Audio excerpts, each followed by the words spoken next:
Hello, Soul Seekers. I've been a bit busy last couple of days, but it's good to see you again, and I am doing great now. How are you, Soul Seekers? I hope you are doing well. In this video, I want to talk about the connecting line in a diplomacy for peace.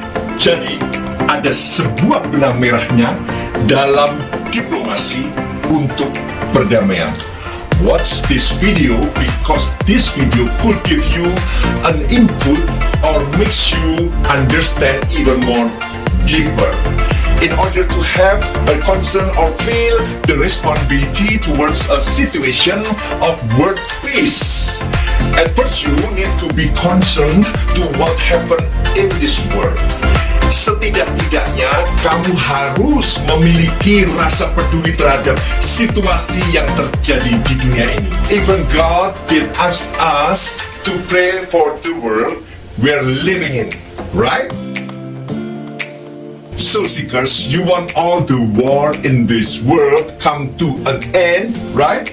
For the sake of achieving it, there must be a clear-cut diplomatic solution for any domestic or international conflict. Jadi harus ada suatu solusi secara konkret dan diplomatis untuk konflik nasional maupun internasional. Ya kan? Many people think that if all the world leaders cooperate well, they can avoid war, and even the war would never happen anymore. However, you're most likely disappointed with all the diplomatic results from all parties, because all parties brought their own interest during the talks.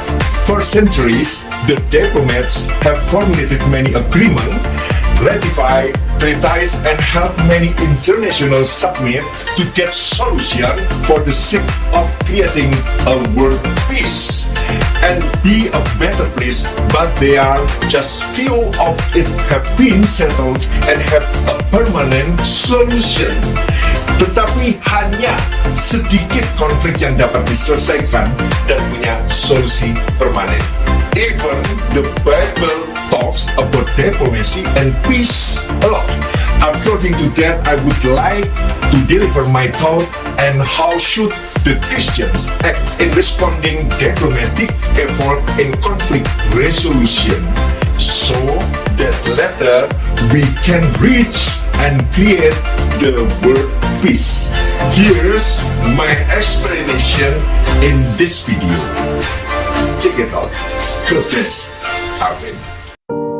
Sebuah contoh Alkitab yang dibicarakan di mana Yesus memberikan sebuah ilustrasi tentang seorang raja yang tidak mempunyai jalan keluar yang masuk akal selain mengirim duta-dutanya untuk memohon perdamaian.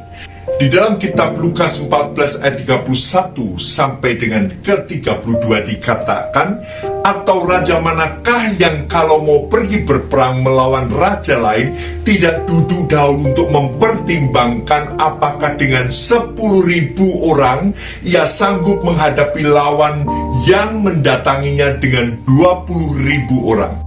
Jikalau tidak, ia akan mengirim utusan selama musuh itu masih jauh untuk menanyakan syarat-syarat perdamaian. Raja itu mengirim seorang utusan untuk mengadakan perundingan perdamaian.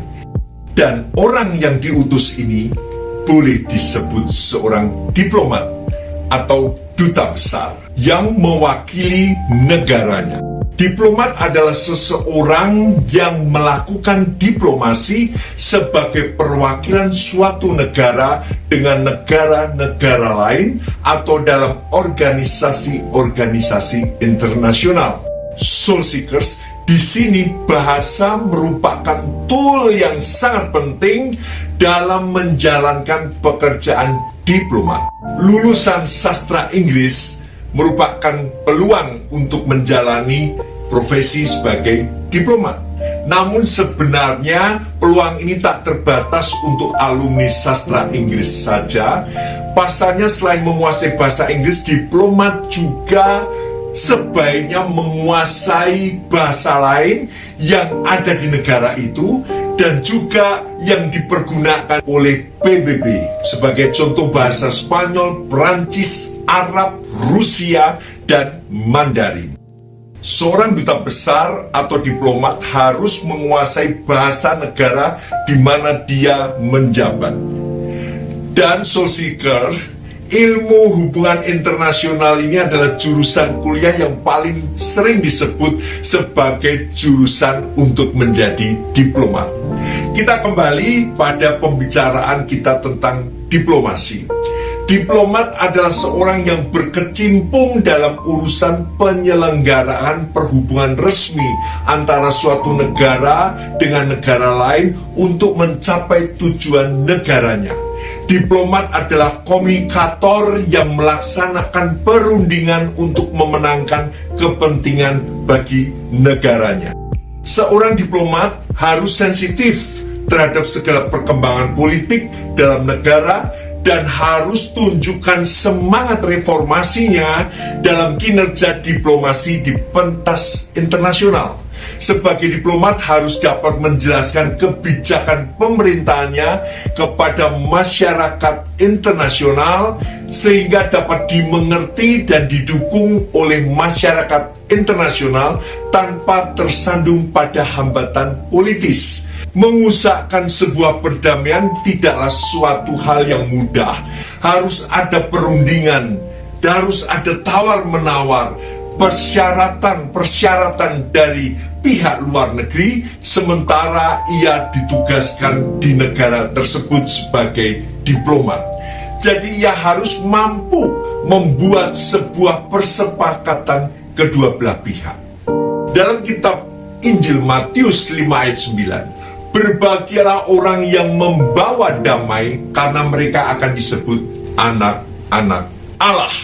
Ini bukan skop hubungan pribadi seseorang dengan seseorang, tetapi ini mencakup lingkaran yang luas di mana berbicara tentang perdamaian dunia. Seorang diplomat, dia mampu membawakan perdamaian dari kedua belah negara. Dikatakan firman Tuhan, dia disebut anak-anak Allah karena dia memberikan perdamaian antar dua negara. Dan ini bukan sesuatu yang mudah, ini sesuatu yang sulit. Dia harus bekerja sama dengan Tuhan, dia harus memohon pertolongan Tuhan untuk memberikan perdamaian. Harus ada damai sejahtera, harus ada roh pendamai di sana, sehingga orang itu disebut anak-anak Allah. Markus 13 ayat 7 menuliskan, dan apabila kamu mendengar deru perang atau kabar-kabar tentang perang, janganlah kamu gelisah. Semuanya itu harus terjadi, tetapi itu belum kesudahannya. Sebab bangsa akan bangkit melawan bangsa dan kerajaan melawan kerajaan. Bagaimana kita dapat membawa damai di bumi ini? Nomor satu, tidak ada kebencian dalam hatimu. Seseorang yang membawa damai, dia tidak boleh ada kebencian. Seseorang yang membawa damai pada suatu bangsa, dia tidak boleh membenci bangsa itu. Sebagai contoh, di Alkitab dituliskan tentang orang Samaria yang baik hati, di mana dia mau menolong orang Yahudi yang menjadi musuh bebuyutan, tetapi dia membawa damai dan dia menolong orang Yahudi ketika dirampok dan hampir mati. Ini menjadi sebuah teladan. Seorang yang membawa damai, seorang diplomat membawa damai, dia harus tidak ada kebencian terhadap bangsa-bangsa di dunia ini. Hatinya harus punya cinta damai. Paulus menuliskan bahwa kita adalah duta besar Kristus. Di dalam 2 Korintus 5 ayat 20, dalam bahasa Yunani duta besar disebut presbeo. Kata akar yang sama dipakai presbiter yang digunakan sebagai pemimpin gereja. Jadi pemimpin gereja itu merupakan duta Kristus. Pemimpin gereja merupakan diplomat Kristus. Kamu adalah duta besar Kristus, mewakili Tuhan untuk membawa damai. Kamu adalah duta besar Kristus yang membawa damai, yang mewakili Kristus, yang mewakili Tuhan untuk menjadi duta perdamaian. Tetapi di sisi lain, Soul Seeker, ada satu ayat yang membuat orang bertanya-tanya. Di dalam Matius 10 ayat 34 dikatakan, jangan kamu menyangka bahwa aku datang untuk membawa damai di atas bumi. Aku datang bukan untuk membawa damai, melainkan pedang. Ayat ini menjadi sebuah ayat kontroversi yang mana dituturkan oleh Yesus di dalam Alkitab. Kata-kata itu telah ditafsirkan dalam beberapa agenda penafsiran. Banyak orang menafsirkan bahwa Yesus mendukung pandangan kekerasan. Padahal ayat ini sebuah metafora atau kiasan, dan konflik yang tertulis pada ayat selanjutnya sebenarnya merupakan konflik adicita mengenai keluarga yang terpecah belah.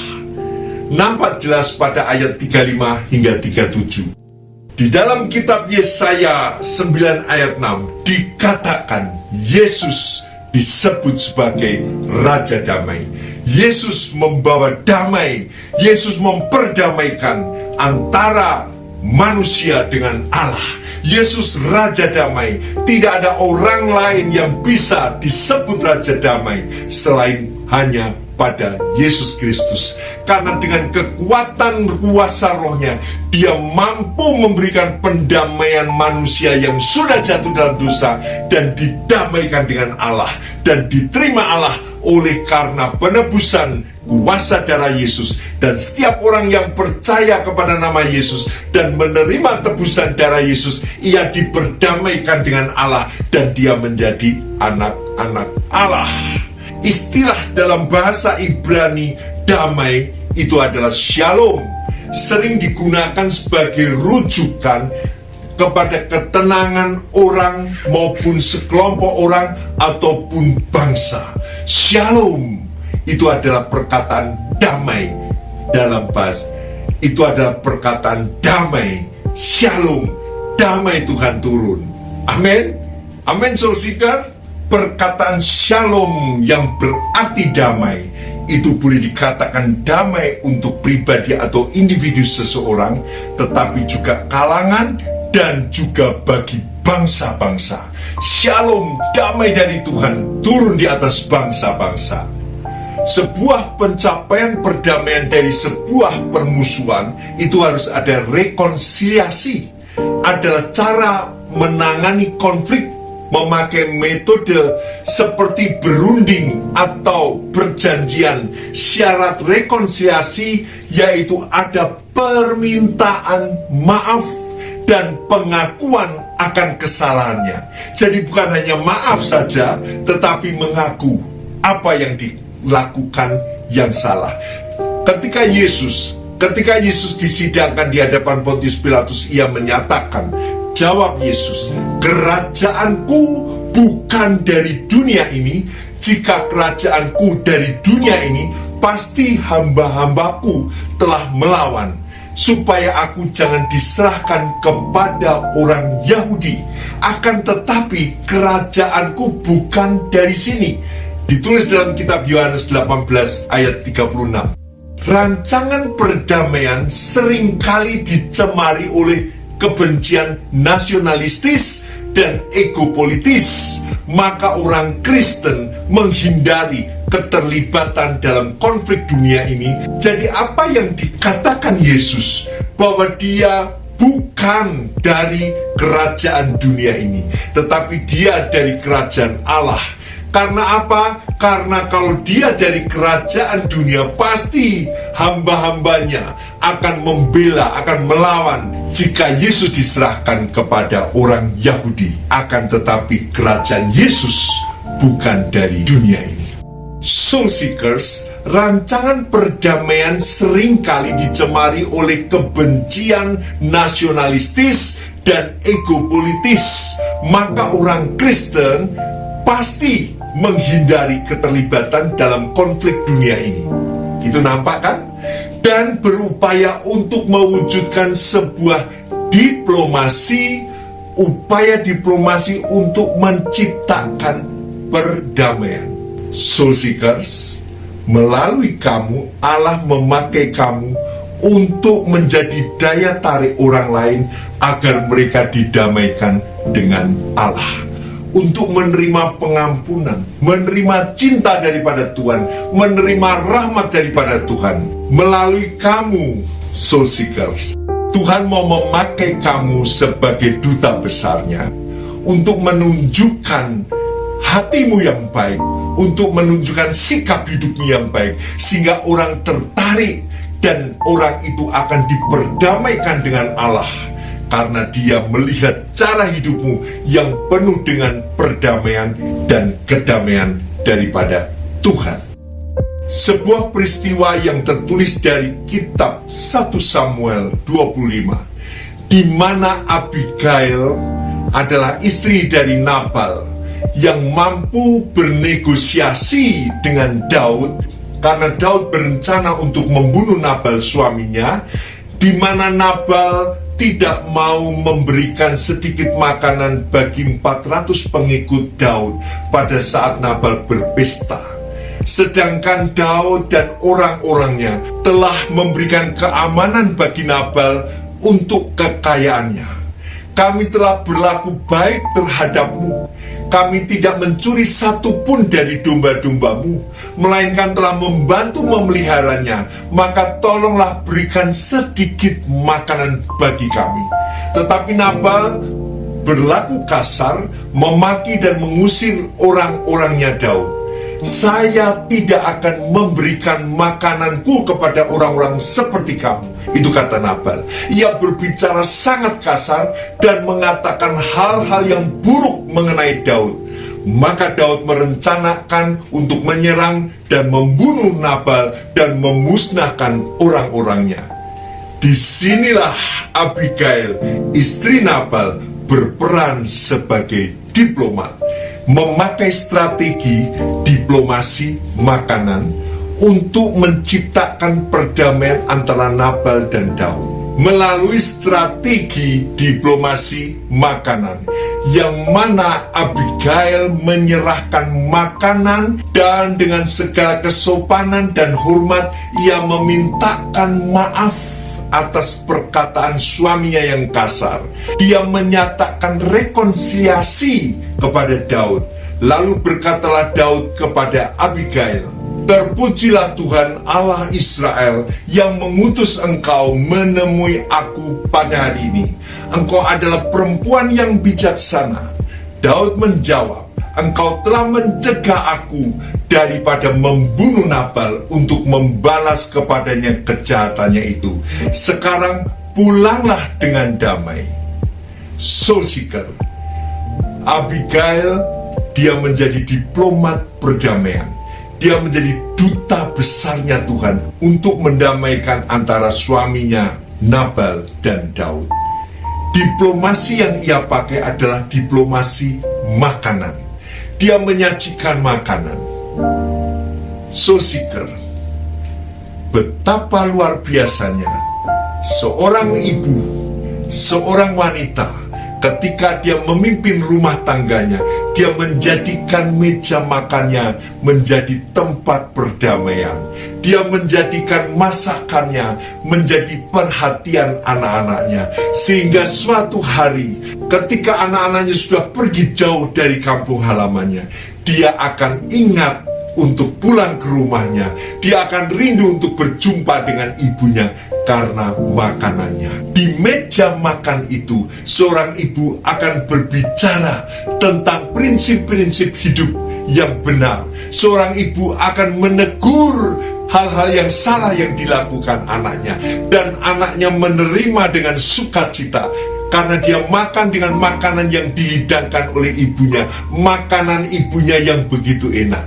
Soul Seeker, kalau kita lihat di sini, begitu banyak orang mengatakan makanan yang paling enak adalah makanan ibu saya. Dimanapun dia mencoba makanan yang sama, tetapi ketika ditanya apakah makanan yang kamu makan enak, dia pasti katakan makanan terenak adalah makanan ibu saya.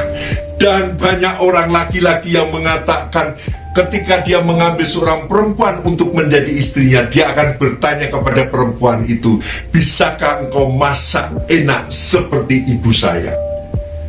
Soul Seeker, di dalam film Babette's Feast dikatakan sebuah istilah yang diambil dari kata Ibrani berarti Tuhanku berlimpah. Dalam film Babette's Feast itu bercerita tentang perdamaian yang dilakukan oleh seorang ahli masak.